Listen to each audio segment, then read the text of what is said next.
Hello everyone, welcome back to my J Bird again. This is game 78 of the blindfold blitzes. 3-minute blitz. This is a human and not a program. And I'm in black, and this is called Bishop Under the Steps, Rook Crown Castle, Knight Queen. And let's get down to it here. And it goes E4, H6, F3, D6, C4. Okay, I got to defend against this quick checkmate after c4, e6, d3, a6, h3, d7, f4, d6, castle, b6, then castle, c4 takes, e5, e3, after e3, e6, h1, and I didn't care about that pawn. I got to develop.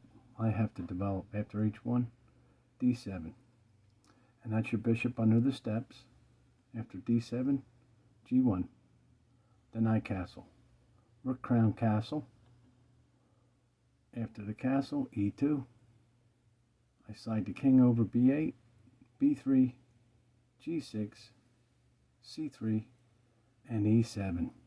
Into the knight's queen right here. So instead of opening up right away, I ended up to the knight's queen anyway and castled on this side. Okay, after e7, a4, g7, g3, f8. Now right here you should have started recognizing the danger right here. As soon as you put a rook behind some pawns in front of a queen like that, after f8, c3, f5, I push. He didn't take. He went d1. Obviously, I'm going to get passive here. I didn't want to even open it up. I wanted to push right through here. After d1, f4, takes f4. I take f4. Now, he took this and he shouldn't have done it. I guess he thought he had, I don't know, because I could push a pawn up. I could put a bishop over here. I just don't know what he's thinking by taking that. He was better off not taking it and just back his bishop up here and come back and shoot another way. Well, after f4, f4 takes. And that's just a bad move. You got 3 minutes. We got time. This is move 20. He shouldn't have done that. This is what cost him the game. I go e5. Now he's pinned.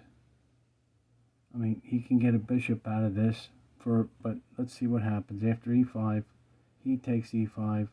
I take the queen f3. e2 he goes. Now, he should have been more worried about getting his bishop out of there. He wasn't worried about it. But let's see what I do. I don't think I took it right away. After e2, I back it down. e8. I wasn't even worried about taking it. I'm trying to get position, not pieces. Well, plus not only this, look, he had me pinned here. I couldn't even take it. Whoops, I'm sorry. I couldn't even take it. I was pinned. So after e8, he goes g2, f7. So maybe I was right. I could have blundered, but I didn't. After f7, c3. He should have unpinned this by now. And now I take it e5, g3, d1, d1 takes, f8, f1, and after f1, c8, I go back because I plan on trying to get him here. After c8, g1, h5, e2, g5. See, not worried about the big pieces. Now we just push and open him up and bring the pieces in. And after g5, he goes g3. I go h3, e1, h4, h5, g4, e2, g6, c3, g3, takes g3, takes g3, takes g3, f4, f1. He went right back into the bishop.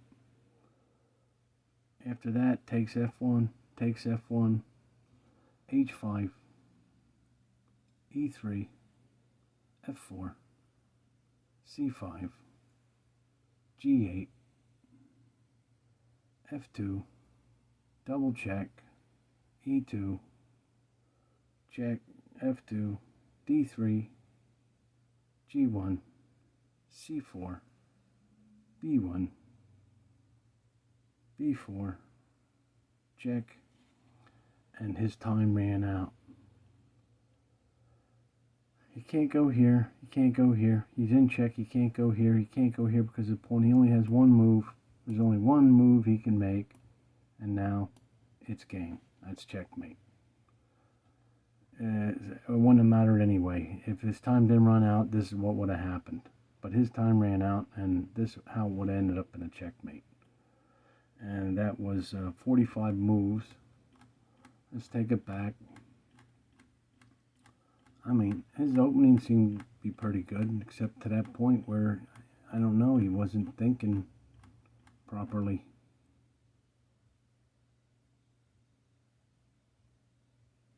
I mean, sometimes you got to back up and start over with your pieces. And like I said, I was worried about development and finding weaknesses, but this to me ain't considered to be a weakness. That's just a free pawn. I'm looking for weaknesses to go after the king. And now I'm ready. And I go easy too up here. I don't go crazy pushing pawns, because you just don't know what you're going to get into. Now he did make a smart move here. He's pinned me up here like this, but I kept pushing. He took, see, I think his goal was this here. He was trying to get me here with this rook and this bishop. He was trying to catch me. I still got, I could always move the queen out of the way, and then the rook, and then I have the other rook. No, but still, he didn't see that. He wasn't looking that far, so he calculated a few moves. I went this way. I didn't want to push this way because I didn't know how much was really here. So I went this way. He took it. I knew if he took it, his queen was there. So, and that's what happened. I didn't want to push the pawn because I didn't calculate all this over here with this rook. I'd probably seen it when I was in it, but I was more important looking at his queen being pinched than mine, because I can always move my queen.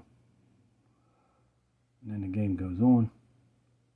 I unpin, and I seen it. I had to move my rook back. He's going to try to take it. Then I took that bishop. Then I go back. I wanted this back here again because of for this. That's why I ran it back here. Now push the pawns.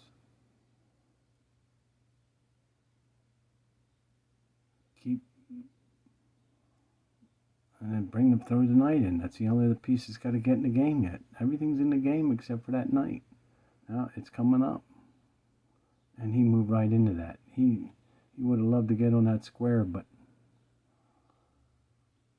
I lost another piece, and then another piece, and it's all downhill from here.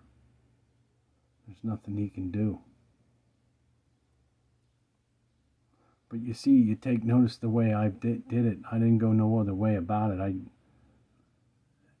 And